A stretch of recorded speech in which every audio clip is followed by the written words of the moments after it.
Hello everyone, welcome to my YouTube channel. My name is Huzaifa and I'm gonna be teaching Python from beginner to advanced. So हमारे पिछले chapter में chapter number 3 में हमने loops के बारे में सीखा था कि फोर लूप कैसे काम करता है, वाइल लूप कैसे काम करता है।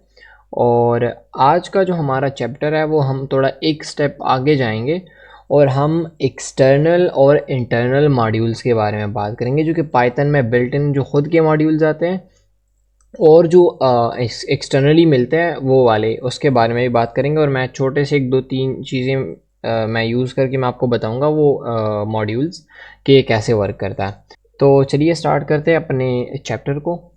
तो सबसे पहले तो ये हमारा पिछला कोड है, ये मैं हटा लेता हूँ। और मैंने आपको बताया था पिछले चैप्टर में कि मैं आपको एक और चीज़ दिखाऊंगा कि वो कैसे वर्क करता है। तो असल में मैं फिर से वही सेम एक प्रोसेस करूँगा। मैं एक खाली वेरिएबल बनाऊँगा और वेरिएबल को किसी भी वैल्यू में सेट करूँगा और उसके बाद मैं दोबारा से वाइल लूप बना के वाइल a इज़ इक्वल 0। अच्छा, तो मैंने अभी वही सेम लूप बनाया है वाइल ट्रू जैसे वर्क करता है। जैसे कि मैंने बताया कि a is equal to 0 while a is equal 0, तो तुम चलते रहो। इसका मतलब ये बस लूप में चलता जाएगा इन्फिनिटली, लेकिन इसको हम एक तरीके से रोक सकते हैं। और उसके लिए मैं एक छोटा सा कुछ चीज़ बताता हूँ। उसके बाद फिर इस थोड़े से कोड को सीखने के बाद फिर हम मॉड्यूल्स की तरफ जाएंगे। अभी ये पिछले चैप्टर का थोड़ा सा एक हिस्सा है, क्योंकि वहाँ पे फिर वीडियो लंबी हो रही है, तो यहाँ पे मैं आपको एक्सप्लेन कर रहा हूँ। तो मैं यहाँ पे एक इनपुट लेता हूँ यूज़र से, एक वेरिएबल बना के इसके अंदर मैं ये डाल लेता हूँ यूज़र इनपुट। यूज़र नेम हम यूज़र से लेंगे और यहाँ पे करूँगा इंटर योर नेम। यहाँ पे हम इसको पासवर्ड भी कर सकते हैं और इसको मैं थोड़ा सा चेंज कर लेता हूँ, इनपुट कर लेता हूँ user input, inter your password. और मैं यहाँ पे इफ़ स्टेटमेंट का यूज़ करूँगा जैसे हमने किया था। तो हम ये पिछले चैप्टर के जितने भी चीज़ें हैं वो यहाँ पे हम अब रिहर्स करेंगे दोबारा से। तो मैंने यहाँ पे किया if user input is equal और मैं इसको एक पर्टिकुलर पासवर्ड दे रहा हूँ कि मतलब अगर हमारा कोई पासवर्ड होगा, मिसाल के तौर पर हमारा पासवर्ड है 12341, ठीक है। मैं इसको क्लोज़ करके नीचे आता हूँ और मैं यहाँ पे करूँगा कि मैं प्रिंट करूँगा और यहाँ पे लिखूँगा logged in.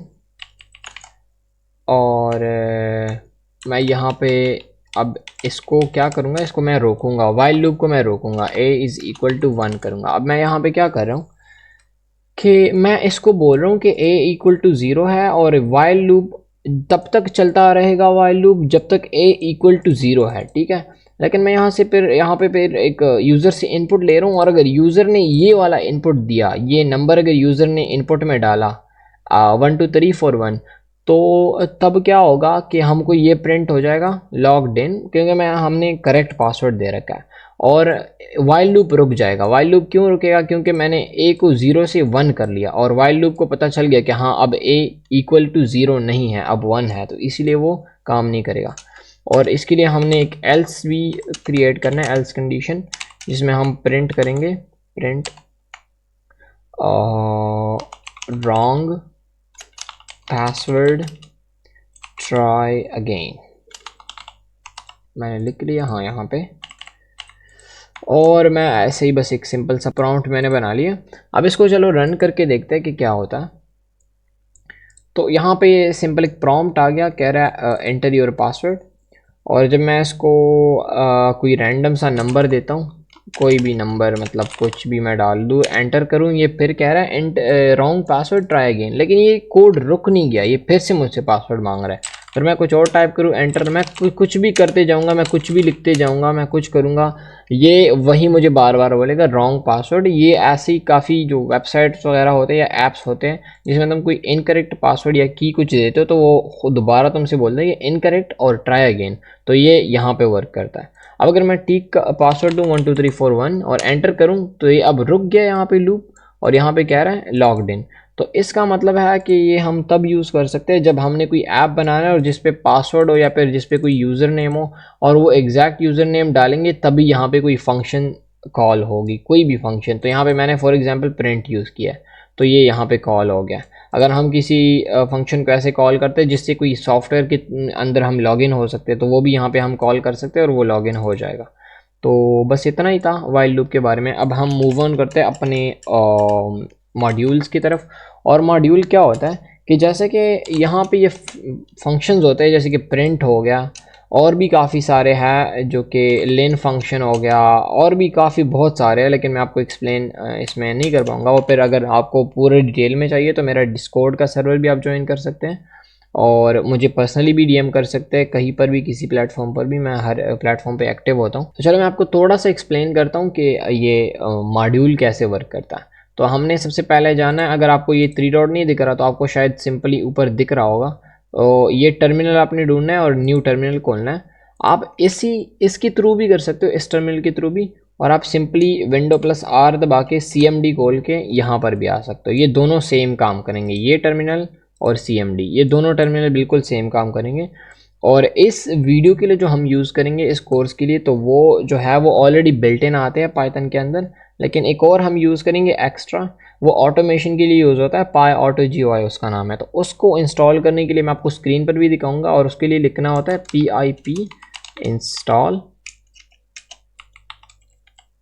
pip install PyAutoGUI। अब आप बोलेंगे ये क्या चीज़ है, आपको कोई समझ नहीं आ रहा, मैंने बस आपको बीच से पकड़ के बताया कि ये बस पिप इंस्टॉल PyAutoGUI। लेकिन आपको एक्सप्लेन करता हूँ और भी थोड़ा सा, कि ये पिप जो कमांड होता है, पिप, ये पाइथन के अंदर आता है, ऑलरेडी पाइथन के साथ आता है। पिप का क्या मतलब होता है? Pip stands for package installer for Python. असल में ये PIP इसीलिए होता है कि पैकेज इंस्टॉलर पाइथन है, क्योंकि ये जो एक्सटर्नल पैकेजेस होते हैं, जो एक्सटर्नल वो होते हैं ना, मॉड्यूल्स होते हैं पाइथन के लिए, ये इसके थ्रू उसको हम इंस्टॉल कर सकते हैं इंटरनेट से। जैसे कि हम गूगल पे जाके किसी चीज़ को ढूंढते हैं और उसको डाउनलोड करते हैं ना, तो ये डाउनलोड करने का एक तरीका है पैकेजेस इंस्टॉल करने का। तो हम लिखेंगे पिप और फिर इंस्टॉल करेंगे, क्योंकि हमने इंस्टॉल करना है, और फिर उस पर्टिकुलर मॉड्यूल का नेम देना है यहाँ पे। तो हम कुछ और भी कर सकते हैं कि हम मतलब इसको अनइंस्टॉल भी कर सकते हैं, यहाँ पे इंस्टॉल की जगह अनइंस्टॉल लिखना है, और किसी भी मॉड्यूल का नाम हम यहाँ पे लिखेंगे, वो उसके साथ वो होगा, अगर हम इंस्टॉल करना चाहते हैं या अनइंस्टॉल करना चाहते हैं। तो मैं आपको ये इंस्टॉल करके दिखाता हूँ। ये मेरे पास ऑलरेडी इंस्टॉल्ड है, लेकिन मैं फिर भी आपको दिखाता हूँ। मैं एंटर प्रेस कर रहा हूँ, और ये मैंने एंटर प्रेस कर दिया। अब ये मुझे बोलेगा रिक्वायरमेंट्स ऑलरेडी सेटिस्फाइड, तो इसलिए दिखा रहा है क्योंकि मेरे पास ऑलरेडी इंस्टॉल है। और ये जब तक ये ना आता ना, तो तब तक आपका ये इंस्टॉलेशन नहीं हुआ होता है। तो अगर आपको इसको इंस्टॉल करोगे ऐसे लिख के, तो ये काफ़ी टाइम लगेगा आपका। अगर इंटरनेट स्पीड फास्ट है तो फिर जल्दी हो जाएगा, लेकिन 1-2 मिनट तक इस पर लगेगा इंस्टॉल होने में। तो ये आपने इंस्टॉल कर लेना है। मैं आपको बताता हूँ कि और मॉड्यूल्स आपको कहाँ पे मिलेंगे। तो आपने एक वेबसाइट पे जाना है जिसका नाम है PyPI। मैं आपको यहाँ पे दिखा देता हूँ। ये एक वेबसाइट है पाइथन का, जिसपे हर टाइप का आपको पैकेज मिलेगा। ये कितने प्रोजेक्ट यहाँ पे पड़े हैं, 5,85,000 से ऊपर प्रोजेक्ट्स हैं, और ये इतने रिलीजेस आए, उसमें जो अपडेट्स होते हैं वो इतने आए हैं, और कुछ 12 मिलियन से ऊपर यहाँ पे फाइल्स पड़े हैं। तो मतलब ये एक पाइथन रिसोर्सेज के लिए बहुत बड़ी जगह है। अगर मैं यहाँ पे कोई चीज़ सर्च करूँ जो कि अभी हमने इंस्टॉल किया है, तो वो यहाँ पे हम सर्च कर सकते हैं PyAutoGUI, और अगर एंटर करूँगा तो ये देखो इसके सारे वर्जन आ गए। अभी करंटली इसका ये वर्जन चल रहा है। मैं इसको खोल लेता हूँ, और इसका पूरा डॉक्यूमेंटेशन आपको मिल जाएगा। यहाँ पे हर चीज़ आप देख सकते हैं इसी वेबसाइट पे जाके। मैं इसका लिंक फर्स्ट कमेंट में भी दे दूंगा और डिस्क्रिप्शन में भी डाल दूंगा। तो ये PyAutoGUI में हम क्या कर सकते हैं कि हर टाइप का ऑटोमेशन कर सकते हैं। मैं आपको थोड़े से कुछ एग्जाम्पल बता देता हूँ। फिलहाल के लिए हम सबसे पहले जो यूज़ करेंगे वो पाइथन में बिल्ट इन आता है, जिससे लोग डाइस बना सकते हैं, लूडो जो होता है ना, तो वो भी बना सकते हैं इससे। और भी काफ़ी तुम रैंडम पिकिंग कर सकते हो। अगर आपने कोई लॉटरी के लिए कोई नाम पिक करना है, मिसाल के तौर पर 10-15 नाम है एक लिस्ट में, और आपने कोई रैंडम नाम पिक करना है, तो वो भी मैं आपको एक एग्जांपल देता हूँ। मैं एक नेम्स नाम से एक वेरिएबल बना के, इसको एक लिस्ट बना के यहाँ पे कुछ भी नाम डाल देता हूँ, जॉन, मैक्स, जैक। मैं और भी कुछ अपना भी नाम डाल देता हूँ। यहाँ पे मैं एक और डाल देता हूँ अपना। अब इतने नाम इनफ होंगे, काफ़ी सारे नाम डाल सकते हो, लेकिन मैं बस लिमिटेड डाल रहा हूँ। 5 नाम मैंने डाल दिए। और अब हमको क्या करना है, वो हम ऐसी डायरेक्ट हम यहाँ पे ऐसे यूज़ नहीं कर सकते कि जैसे हम प्रिंट कर रहे हैं, ठीक है। उसको इंपोर्ट करना पड़ता है। इंपोर्ट कैसे करेंगे? फर्स्ट लाइन जो होता है, हम इंपोर्ट फर्स्ट लाइन में इसलिए करते हैं कि उसके नीचे जो भी कोड लिखेंगे तो वो वहाँ पे कॉल ईजिली होगा। तो फर्स्ट लाइन में आना, यहाँ पे लिखना है सिंपल इंपोर्ट और रैंडम लिखेंगे। एक रैंडम एक मॉड्यूल है, पाइथन के साथ खुद आता है, इसको इंस्टॉल करना नहीं पड़ता। असल में इसके अंदर एक फंक्शन होता है, ये एक मॉड्यूल है, इसके अंदर एक फंक्शन होता है, मैं आपको दिखा देता हूँ। तो हम क्या करेंगे कि हमने एक छोटा सा एक वेरिएबल बनाना है जिसका नाम है कोई भी नाम रख सकते हैं आप, मैं ये रख रहा हूँ random name is equal to random dot rand range. तो ये मैं क्या कर रहा हूँ, ये एक फंक्शन है, ये देखो एक ऑलरेडी बना हुआ फंक्शन है पाइथन के अंदर, और ये एक रैंडम इसका एक रैंडम नेम पिक करेगा, ठीक है। तो मैं यहाँ पे क्या कर रहा हूँ, मैं ये कर रहा हूँ और यहाँ पे मैं लिख रहा हूँ नेम, और मैं इसको प्रिंट कर रहा हूँ नीचे। तो मैं यहाँ पे प्रिंट लिखूँगा, यहाँ पे मैं लिखूँगा रैंडम नेम, और मैं सिंपली इसको रन कर रहा हूँ। आपने देख लिया कि मैं क्या कर रहा हूँ, यहाँ पे मैंने इंपोर्ट कर लिया, फिर मैंने एक लिस्ट बनाया नामों का, उसके बाद मैंने एक वेरिएबल बनाया और उस वेरिएबल के अंदर मैंने ये सब कुछ बंद किया। अब मैं ये सिंपली इसको उठा के इस प्रिंट के अंदर भी यहाँ पे लिख सकता था, लेकिन वो थोड़ा जैंकी हो जाता है। तो कोड को सिंपल लिखना बहुत काम का होता है कि मतलब दूसरे बंदे को भी पता चले कि हम क्या कर रहे हैं। तो अब मैं इसको रन कर लेता हूँ। अच्छा, हमारे पास अब एक एरर आ गया कि हम सीधा ये नाम डायरेक्टली ये नेम्स को रैंडम प्रिंट नहीं कर सकते। तो हमने क्या करना है कि हमने वही ओल्ड मेथड यूज़ करना है जो हमने पिछले चैप्टर्स में भी यूज़ किया था। हमने लेन वाला फंक्शन यूज़ करना है लेंथ के लिए, और फिर नेम करना है। तो इसको हम एक लेंथ दे रहे कि कितने नंबर्स हम हमारे लिए ढूंढने हैं, ठीक है। ये हमने इसको बताना है, और उसके बाद हम क्या करेंगे, इसको भी हटा के मैं यहाँ पे लिखूँगा नेम्स, और इसके सामने मैं करली ब्रेसेस बना के इसके अंदर मैं लिख लेता हूँ रैंडम नेम।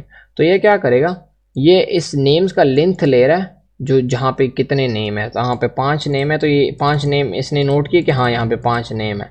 तो यहाँ पे ये एक रैंडम नेम पिक करेगा, और फिर मैं इसको प्रिंट के लिए बोल रहा हूँ कि मुझे नेम्स प्रिंट करो, लेकिन एक रैंडम नेम प्रिंट करो इस रैंडम डॉट रेंज के थ्रू। तो अगर इसमें उसको मैं फिर से रन करूँगा तो यहाँ पे हमारे पास एक रैंडम नाम आएगा जो कि ये सबसे लास्ट नाम आएगा। अगर फिर से रन करूँगा तो ये फिर से वही आ गया। मैं फिर से रन कर रहा हूँ, फिर से वही आ रहा है, फिर से रन करूँ तब एक और आ गया। तो मतलब पॉसिबिलिटी है, चांसेस है, क्योंकि नाम कम है लिस्ट में, इसीलिए मोस्टली एक ही नाम आएगा बार बार। मैं फिर रन करूँगा, अब फिर से वही नाम आ गया, फिर रन कर रहा हूँ, फिर जैक आ गया, अब ये दूसरा आ गया, अब ये फिर से आ गया। तो मतलब हर बार अगर रन करेंगे तो एक डिफरेंट नेम आएगा। और मैं आपको एक छोटा सा एक और एग्जांपल बताता हूँ। इसके लिए मैं थोड़ा सा नाम चेंज कर लेता हूँ डाइस, और इसका नाम कर लेते हैं डाइस साइड्स, कर लेते हैं 1 2 3, इसको कर लेते हैं 4, इसको कर लेते हैं 5, और इसको मैं कर लेता हूँ लास्ट वाले को 6। तो मैं एक लूडो बना रहा हूँ यहाँ पे, और मैं अब इसको रिप्लेस करके डाइस साइड कर लेता हूँ, यहाँ पर भी डाइस साइड कर लेता हूँ। अब मैंने क्या किया कि मैंने सेम मेथड यूज़ किया, लेकिन अब मैं एक वो लूडो सिमुलेशन बना रहा हूँ, सॉरी डाइस सिमुलेशन बना रहा हूँ। जो लूडो हम खेलते हैं ना, और उसमें जो चक्का होता है, जो डाइस होता है, तो वो ऐसे वर्क करेगा। अब अगर इसको हम रन करेंगे तो ये हर बार हमको एक रैंडम नंबर देगा। ये 3 प्रिंट किया, अगर फिर से मैं रन करूँगा 4 प्रिंट किया, फिर से रन करूँगा फिर से 4 आ गया, फिर 1 आ गया, उसके बाद 3 आ गया, तो ऐसे रैंडम नंबर आएगा, फिर 1 आ गया, फिर 2 आ गया। तो ऐसे तुम इससे कुछ भी बना सकते हो। अगर आपने कोई रैंडम नेम पिक करना है, कोई रैंडम नंबर पिक करना है, तो उसके लिए हम ये मॉड्यूल यूज़ कर सकते हैं। और इससे काफ़ी और भी चीज़ें हो सकती है। इससे काफ़ी तुम इससे एक रैंडम नंबर पिक कर सकते हो। तुम इसको एक नंबर बता देते हो कि इस नंबर से लेके इस नंबर तक हमको कोई रैंडम नंबर दे दो, तो वो भी ये कर सकता है, लेकिन वो अब फिर बहुत ज़्यादा टाइम वेस्ट हो जाएगा उसमें, और हमने इसको शॉर्ट बनाना है। तो इसको मैं फिर रिमूव कर लेता हूँ। आपको एक और एग्जांपल बता देता हूँ। हम एक और मॉड्यूल यूज़ कर सकते हैं जिसका नाम है वेब ब्राउज़र, जो कि वो भी पाइथन के अंदर ऑलरेडी आता है, ऑलरेडी पाइथन के साथ इंस्टॉल्ड आता है। उसका भी सेम मेथड है, और हर एक मॉड्यूल को इंपोर्ट करने का मेथड वही है, बस इंपोर्ट लिखना है और मॉड्यूल का नाम लिखना है। तो इसका नाम है वेब ब्राउज़र, और इसको हम शॉर्ट कर सकते हैं, क्योंकि अब देखो अगर मैं बार बार यहाँ पे लिखूंगा web browser dot something something तो वो बहुत लंबा हो जाता है। तो अगर आपको उसको ये इस नेम को शॉर्ट करना है, जैसे हम वेरिएबल बनाते हैं ना, ऐसे इसको भी एज अ वेरिएबल हम यूज़ कर सकते हैं। तो हमने क्या करना है कि इम्पोर्ट वेब ब्राउज़र एज का मतलब है कि हम इसको एक दूसरा नाम दे रहे हैं, और मैं सिंपल कर लूँ WB, क्योंकि W वेब हो गया और B का ब्राउज़र हो गया। तुम कुछ भी लिख सकते हो, अगर तुम ABC भी लिख सकते हो, ASD भी लिख सकते हो, मैं कुछ भी लिख सकता हूँ, लेकिन मैं ऐसे ही इसको रीडेबल बना रहा हूँ कि बंदे को पता चले कि हाँ ये इसके लिए हमने लिखा है। तो WB मैंने लिखा, और अब अगर मैं यहाँ पे अब सिंपली WB डॉट लिखूँगा तो भी काम करेगा, क्योंकि मैंने उसको एक छोटे से नाम के अंदर बंद किया। तो अब इसका यूज़ कैसे हम कर सकते हैं, अगर मैं सबसे पहले आपको दिखाऊं कि यहाँ पे मैं रन खोल लेता हूँ और मैं खोल लेता हूँ नोटपैड। तो नोटपैड आ गया। अब हमने क्या करना है, ये तो मैंने खुद खोल लिया है, ठीक है, ये मैंने खुद जाके मैंने विंडो प्लस आर दबाया, फिर मैंने नोट टैब टाइप करके लिख लिया। मैं चाहता हूँ कि मैं नहीं करूँगा, और मैंने पाइथन से खोलना है, मैंने इस पाइथन की स्क्रिप्ट से खोलना है। तो मैं क्या करूँगा, मैंने नोटपैड का URL लेना है। आप नोटपैड के डायरेक्टरी में जाके इसका URL पाथ ले सकते हैं, प्रॉपर्टीज़ में जाके ये इसका पाथ है, ठीक है। आप ये भी ले सकते हैं, लेकिन चलो हम यही यूज़ कर लेते हैं। मैं इसको कॉपी कर लेता हूँ, या फिर ऐसा भी आप कर सकते हैं कि ओपन फाइल लोकेशन में जाएंगे हम, ये इसका लोकेशन है PC में, इस पर राइट क्लिक करेंगे, प्रॉपर्टीज़ में जाएंगे, और फिर इसका जो पाथ है वो ये है system32 C/Windows/system32 और फिर notepad.exe। इसको मैं कॉपी कर रहा हूँ, इसको मैं क्लोज़ कर रहा हूँ, और इसको मैं किसी एक कमेंट के अंदर लिख लेता हूँ, इस सबको, इस पूरे नेम को, इसको भी मैं क्लोज़ कर लेता हूँ। और यहाँ पे मैं फिर से एक बैकस्लैश डाल के notepad.exe, ठीक है, मैंने ये बना लिया है। अब इसको हम एक वेरिएबल के अंदर बंद कर लेते हैं। इसकी जगह मैं एक वेरिएबल बनाता हूँ पाथ नाम से, और इसको मैं एक स्ट्रिंग बना रहा हूँ, ठीक है, क्योंकि हम कोई भी अगर इनपुट दे रहे हैं पाइथन को तो स्ट्रिंग बनाएंगे। अब मैं आपको एक और चीज़ बताऊंगा, यहाँ पे हमको एक एरर आएगा, और वो मैं आपको एक्सप्लेन करूँगा कि क्यों आएगा। तो इसको अब यूज़ कैसे करेंगे वेब ब्राउज़र को, और वेब ब्राउज़र के थ्रू इसको मैं खोलूँगा, तो मैं आपको दिखाता हूँ कि कैसे वर्क करता है। अगर मैं लिखूँ WB.open, सिंपल लिखना है WB.open, और फिर यहाँ पे जाके लिखना है पाथ क्या है, नोटपैड का पाथ है, नोटपैड का एड्रेस है। अगर मैं इसको रन करूँगा हमको एरर आएगा, जो कि मुझे ऑलरेडी पता है। अच्छा, तो अब ये असल में एरर तो नहीं आया, लेकिन मेरा ब्राउज़र खुल गया और मेरे ब्राउज़र में ये टाइप हो गया, और मैं आपको रीज़न बताता हूँ कि क्यों आ गया। असल में ये इसको ऐसे एक्ट करता है, इसको लग रहा है कि मैंने इसको कोई लिंक दे रखा है, कोई URL दे रखा है। तो इसको फिक्स करने के लिए हम सिंपल इसको डबल बैकस्लैश कर लेते हैं। सॉरी, ये मैंने कुछ और लिख दिया।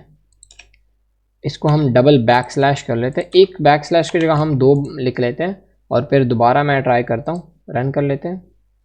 आप देख सकते हैं अब ऑटोमेटिकली नोटपैड खुल गया। अगर मैं इसको फिर से क्लोज करूँ, फिर से रन करूँ, देखो फिर से नोटपैड खुल गया, फिर से क्लोज करूँ, फिर से रन करूँ। हर बार अब इस कोड के थ्रू, इस पाइथन के 2 लाइन 3 लाइन के कोड के थ्रू हमारा नोटपैड खुल रहा है हर बार। तो हम इससे कुछ भी खोल सकते हैं, किसी भी टाइप का चीज़। आप कोई म्यूज़िक प्ले कर सकते हैं इसके थ्रू, कोई म्यूज़िक का लिंक यहाँ पे डाल के आप प्ले कर सकते हैं इसके थ्रू। और मैं आपको एक और मेथड भी बताता हूँ कि इससे आप कोई वेबसाइट्स भी खोल सकते हैं। जैसे कि मैं आपको दिखाता हूँ HTTP, मैं अपना ही वेबसाइट खोल लेता हूँ, मेरा पर्सनल जो है, मैं अपना नाम डाल के, सॉरी HTTP / मैं भूल गया .info, और मैं इसको क्या कर रहा हूँ, मैं इसको फिर से रन करूँ। सिंपल मैंने एक URL दे रखा है इसको, अगर मैं इसको रन करूँ तो देखो ये एक ब्राउज़र खुद ही खोल गया और मेरे वेबसाइट पे भी रीडायरेक्ट हो गया ऑलरेडी। तो ये मतलब मल्टीपर्पज़ है, आप कुछ भी इससे खोल सकते हो, किसी भी मेथड के लिए यूज़ कर सकते हो। आप इससे कोई छोटा सा एक बॉट बना सकते हो, जिसको आप बताओगे कि अगर मैं ये कोई एक पर्टिकुलर बटन प्रेस करूं और उससे तुम एक वेबसाइट खोलो या फिर कोई ऐप खोलो, वो आप फिर कर सकते हो। मैं आपको थोड़ा सा डिटेल में फिर अगली चैप्टर में बताऊंगा, क्योंकि ये वाला चैप्टर थोड़ा लंबा हो जाएगा फिर। और मैं आपको एक और मॉड्यूल के बारे में भी एक्सप्लेन करता हूँ। इसको मैं रिमूव कर लेता हूँ। जो अभी मैंने आपको दिखाया कि इंस्टॉल करने पाई ऑटो GUI, तो उसको भी हम इंपोर्ट कर लेते हैं। पाई ऑटो मेरे पास ऑलरेडी इंस्टॉल्ड है, पाई ऑटो GUI। तो असल में ये क्या कर लेता है, इसको भी मैं एक शॉर्ट नाम दे देता हूँ। तो इसको मैं PY ही दे देता हूँ, सिंपल पाई, और मैं एंटर कर रहा हूँ। ये क्या करता है, ये तुम्हारे PC की हर एक चीज़ को कंट्रोल करता है। फॉर एग्जांपल माउस कंट्रोल कर लेता है, कीबोर्ड कंट्रोल कर लेता है, पूरा मूवमेंट कुछ भी इससे तुम कर सकते हो। जैसे कि मैं आपको एक शॉर्टकट की बताता हूँ। आप विंडो प्लस डाउन एरो जो होता है, मैं आपको स्क्रीन पे दिखा दूंगा। विंडो प्लस डाउन एरो तुम्हारे लिए जो जो करंट सॉफ्टवेयर होता है उसका विंडो स्मॉल कर देता है। मैं आपको दिखा देता हूँ। विंडो प्लस डाउन की मैं दबाऊंगा तो ये देखो छोटा हो गया। विंडो प्लस अप की दबाऊंगा तो ये बड़ा हो गया। ठीक है, तो मैं यही चीज़ मैं अभी इससे करूँगा, पाई GUI से करूँगा, और देखेंगे कि वर्क करता है कि नहीं। तो सबसे पहले हमने क्या करना है, इंपोर्ट करना है और उसको शॉर्ट नाम देना है। हम ये लंबा वाला भी यूज़ कर सकते हैं, लेकिन बस शॉर्ट इजी है कि हमारा कोड इजी हो। मैं पाई लिखूँगा, डॉट हॉट की लिखूँगा। हॉट की क्या होता है, जैसे कि हम एक शॉर्टकट की होता है, तो ऐसे इसको हम हॉट की बोलते हैं। हॉट की के बाद में क्या करूँगा, ये हमको सिखा रहा है कि कैसे यूज़ करना है। देखो ऑलरेडी सिखा रहा है कि अगर हमने मल्टीपल बटन देने तो कैसे करेंगे। हम एक स्ट्रिंग के अंदर कंट्रोल लिखेंगे, उसके बाद एक और स्ट्रिंग के अंदर एक और नाम मतलब की इनपुट करेंगे, और फिर एक और की भी इंपोर्ट कर सकते, मतलब हम 3-4 बटन भी एक साथ दबा सकते हैं। तो मैंने यहाँ पे विंडो प्लस डाउन एरो दबाना है। ठीक है, तो मैं क्या करूँगा, विन लिखूँगा, क्योंकि विंडो के लिए एक शॉर्ट फॉर्म होता है विन। फिर एक कामा डाल के फिर एक और स्ट्रिंग में दूंगा मैं डाउन, क्योंकि मैंने डाउन एरो दबाना है तो डाउन लिखना पड़ेगा। और फिर मैं इससे एक और चीज़ करता हूँ कि ये डाउन एरो भी दबाएगा और उसके बाद अप एरो भी दबाएगा। तो मैं इसी लाइन को कॉपी करके नीचे पेस्ट कर रहा हूँ, और फिर मैं इसको कर रहा हूँ विंडो प्लस अप लिख देता हूँ, सिंपल। ठीक है, तो अब मैं इसको अगर रन करूँगा, ये इस विंडो को छोटा करेगा और वापस बड़ा करेगा। चलो इसको ट्राई कर लेते हैं। मैं इसको रन कर रहा हूँ। देखो कितना इंस्टेंट किया है इसने, बहुत जल्दी किया है। अब इसको स्लो कैसे करते हैं कि मतलब हमको पता चले कि हाँ इतना फास्ट क्यों हो रहा है, स्लो करना है हमने। तो उसका इजी एक होता है, ये पाई ऑटो GUI के अंदर भी आता है, उसका नाम है पाई डॉट स्लीप। ये भी एक फंक्शन होता है, ये यहाँ पे है पाई डॉट स्लीप। और इसके अंदर अब कोई भी एक अमाउंट दे सकते हो, हम 0.5 दे सकते हैं। इसका मतलब है आधा सेकंड, ये आधा सेकंड वेट करेगा, उसके बाद इसको वापस बड़ा करेगा, मतलब छोटा करेगा, फिर आधा सेकंड वेट करके फिर बड़ा करेगा। या फिर अगर हम 1 सेकंड दें, 10 सेकंड दे, 15 सेकंड, 20 सेकंड, हम कोई भी टाइम दे सकते हैं। ये असल में कोड को बीच में रोकने के लिए काम आता है। तो मैं इसको फिर से रन कर लेता हूँ। देखो ये इसको छोटा किया फिर बड़ा किया। मैं इसको 2 सेकंड देता हूँ आपको और भी थोड़ा क्लियर दिखे। देखो इसको छोटा किया फिर वापस बड़ा किया, तो ये ऐसे काम करता है। अब इससे मैं एक और भी चीज़ कर सकता हूँ। मैं चाहता हूँ कि मैं एक बंदे को ऑटोमेटिक बस मैसेज लिखूँ। ठीक है, मैं एक बंदे को बार बार मैसेज लिख के एंटर दबाता जाऊँ। तो यहाँ पे हम 2-3 चीज़ों का यूज़ करेंगे। मैं आप चैप्टर को बहुत लंबा नहीं कर रहा, इसके बाद मैं अब इन चैप्टर के बाद आपको बेसिक समझ आ गया, तो अगले चैप्टर में हम छोटे छोटे प्रोजेक्ट्स बनाएंगे, जैसे कि ऑटोमेशन के लिए, PC ऑटोमेशन, या फिर किसी चैट के ऑटोमेशन के लिए, हर चीज़ के हम छोटे छोटे बॉट्स बनाएंगे। तो मैं आपको दिखाता हूँ कि वो कैसे करते हैं। तो हम अब 2-3 चीज़ें एक साथ यूज़ करेंगे। इसको मैं हटा रहा हूँ। यहाँ पे मैं इंपोर्ट वेब ब्राउज़र भी कर रहा हूँ। ठीक है, sorry misspelled, web browser as WB। और मैं क्या कर लेता हूँ कि मैं एक फॉर लूप बना लेता हूँ। for x in range, और मैं मिसाल के तौर पर मैं किसी को 20 बार मैसेज करना चाहता हूँ। ठीक है, स्पैम मैसेज करना चाहता हूँ, किसी फ्रेंड को प्रैंक करने के लिए भी यूज़ होता है, आप कुछ किसी की चीज़ भी के लिए भी कर सकते हो। लेकिन हाँ तुम इससे कुछ भी, लाइक मैंने बताया था कि इसके थ्रू हम कुछ भी बस एक लूप में चला सकते हैं। तो मैं यहाँ पे क्या करूँगा, मैं सबसे पहले इसको थोड़ा सा डिले दूंगा कि जैसे ही मैं कोड रन करूँ ना, ये इन्फिनिटली ना चला जाए। तो इसके लिए मैं थोड़ा सा एक वो वेट देता हूँ इसको। तो मैं क्या करूँगा, कि मैं लिखूँगा पाई डॉट स्लीप, जो कि मैंने ऑलरेडी बताया आपको कि क्या करता है, ये कोड को एक दो सेकंड के लिए डिले करेगा। तो मैंने 1 सेकंड डिले दे दिया। उसके बाद मैं सबसे पहले इसके ऊपर वो कर लेता हूँ, wp डॉट ओपन, और मैं इसको इंपोर्ट कर लेता हूँ। ये वही URL है, बैकस्लैश नोटपैड डॉट exe, और इसको हम एक स्ट्रिंग के अंदर बंद करेंगे क्योंकि ये बहुत वियर्ड लग रहा है। और इसको हम डबल बैकस्लैश देंगे। जब भी नोट करना है आपको, जब भी किसी चीज़ को हमने किसी मतलब पीसी के अंदर जो सॉफ्टवेयर और उसका अगर हमने वो पाथ लेना है और फिर उसको पाइथन के थ्रू रन करना है, तो डबल बैकस्लैश ऐड करना है हमेशा, क्योंकि यही इसी के थ्रू काम करेगा, वरना काम नहीं करेगा। तो अब हम यहाँ पे क्या कर रहे हैं, पहले तो हमने ये 2 इंपोर्ट कर लिए, उसके बाद हमने इस वाले को यूज़ करके ये नोटपैड खोला। ठीक है, तो मैं आप नोटपैड इसलिए खोल रहा हूँ क्योंकि मैं आपको व्हाट्सएप नहीं खोलना चाहता कि मैं व्हाट्सएप खोलूँ और उसके अंदर किसी के चैट पे जाऊँ और फिर वो आप वो कर सकते हैं, लेकिन अभी मैं एक एग्जांपल के थ्रू कर रहा हूँ। तो मैं यहाँ पे क्या कर रहा हूँ कि सबसे पहले मैंने वेब ब्राउज़र खोला, उसके बाद मैंने इसको 1 सेकंड का ब्रेक दिया। तो मतलब जैसे ही नोटपैड खुल जाएगा 1 सेकंड का ब्रेक होगा, फिर उसके बाद फॉर लूप स्टार्ट हो जाएगा। फॉर लूप क्या करेगा मैं आपको दिखाता हूँ, पाई डॉट टाइप राइट, एक और ये एक मेथड है टाइप राइट। तो ये टाइप राइट क्या करता है कि ये इसको अगर हम कोई भी मैसेज दे तो वो इस बंदे को वो लिखता जाएगा। जैसे कि मैं लिखता हूँ हेलो इट्स ओके, रुको मैं इसको थोड़ा फिक्स कर लेता हूँ, इट्स अ प्रैंक। अच्छा, मैंने यहाँ पे क्या किया, आपको थोड़ा सा कंफ्यूजन होगा यहाँ पे मैंने डबल कोटेशन यूज़ किए और यहाँ पे मैंने एक छोटा सा सिंगल यूज़ किया क्योंकि ये एक सेंटेंस में आता है, लेकिन मैंने पहले यहाँ पे छोटे यूज़ किए थे। ठीक है, तो अगर आपको मैं दिखाऊँ आपस छोटे करके, तो देखो यहाँ पे एक मसला आ रहा है। तो अगर आपने बीच में ये छोटा वाला ऐड करना है ना, तो फिर ये बाहर वाले हमेशा ये बड़े वाले होंगे, तभी ये वर्क करेगा। ठीक है, जैसे कि मैंने यहाँ पर भी ये बड़े वाले यूज़ किए।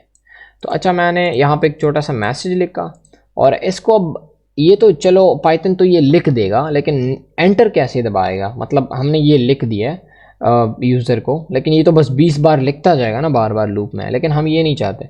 हम चाहते कि ये लिखेगा और उसके बाद एंटर दबाएगा उस बंदे को सेंड करने के लिए। ठीक है, तो मैं क्या करूँगा, एक और भी फंक्शन है पाई ऑटो GUI के अंदर, पाई डॉट प्रेस, जो कि किसी बटन को प्रेस करने के लिए, एक सिंगल बटन को प्रेस करने के लिए। अगर कोई सेंटेंस लिखेंगे तो टाइप राइट यूज़ करेंगे, अगर कोई हॉट की दबानी है, अगर शॉर्टकट कोई मल्टीपल बटन एक साथ दबाने हैं तब हमने हॉट की यूज़ करना है। अगर हमने कुछ एक सिंगल बटन प्रेस करनी है तो वो इसके लिए प्रेस होता है। तो मैं यहाँ पे ये एक प्रेस पाई जो प्रेस लिख रहा हूँ, उसके अंदर मैं एक स्ट्रिंग दे रहा हूँ जो कि हमने एक बटन प्रेस करना है, एंटर नाम है उसका, एंटर बटन हम प्रेस करेंगे। तो ये क्या करेगा, ये नोटपैड को लेगा, 1 सेकंड वेट करेगा, फिर 20 बार इस बंदे को ये मैसेज लिख के एंटर दबाएगा, लेकिन वो बहुत फास्ट होगा, बहुत जल्दी जल्दी। तो मैं नहीं चाहता कि वो कुछ क्रैश आ जाए, कुछ इशू आ जाए। उसके लिए क्या करना है हमने, पाई, तो ये बार बार हम वही करेंगे, पाई डॉट स्लीप, और थोड़ा सा ब्रेक देंगे, जैसे कि 0.3 सेकंड का ब्रेक देंगे यहाँ पर भी और इस बटन प्रेस करने के बाद भी। तो ये क्या करेगा, ये टाइप करेगा, फिर थोड़ा सा वेट करेगा, फिर ये बटन दबाएगा, फिर वेट करेगा, फिर यहाँ पे आएगा, ये टाइप करेगा, फिर वेट करेगा। ऐसे ये लूप में चलता जाएगा चलता जाएगा चलता जाएगा जब तक ये अमाउंट पूरा ना हो जाए। तो मतलब 20 बार ये करेगा। तो चलो इसको ट्राई कर लेते हैं, मैं रन कर रहा हूँ। अच्छा, हमारा नोटपैड खुल गया और देखो ये खुद ही लिख रहा है और एंटर दबा रहा है, खुद ही लिख रहा है और एंटर दबा रहा है, लिख रहा है एंटर दबा रहा है, लिख रहा है एंटर दबा रहा है। ये 20 बार लिखेगा।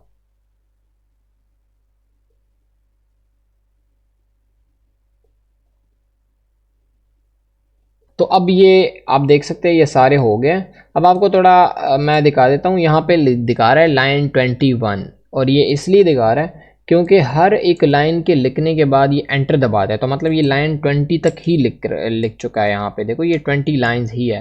अगर मैं आपको दिखाऊँ ये लाइन 20 है, तो ये 21 इसलिए दिखा रहा था क्योंकि इसने जब ये लास्ट वाला सेंटेंस टाइप किया तो एंटर दबाया तो 21 दिखा रहा था। मतलब अमाउंट भी सही करेगा ये फॉर लूप के थ्रू। और किसी को प्रैंक करने के लिए ऐसे आप मल्टीपल मैसेजेस टाइप करके एंटर दबाएगा बार बार बार बार, और इससे हम कुछ भी कर सकते हैं, कोई भी चीज़ लूप में चला सकते हैं। सो आई होप आपको ये कुछ इंटरेस्टिंग लगा होगा, और आज के लिए इतना ही। Please do consider subscribing to my channel and I will see you in the next one. Till then take care, bye bye.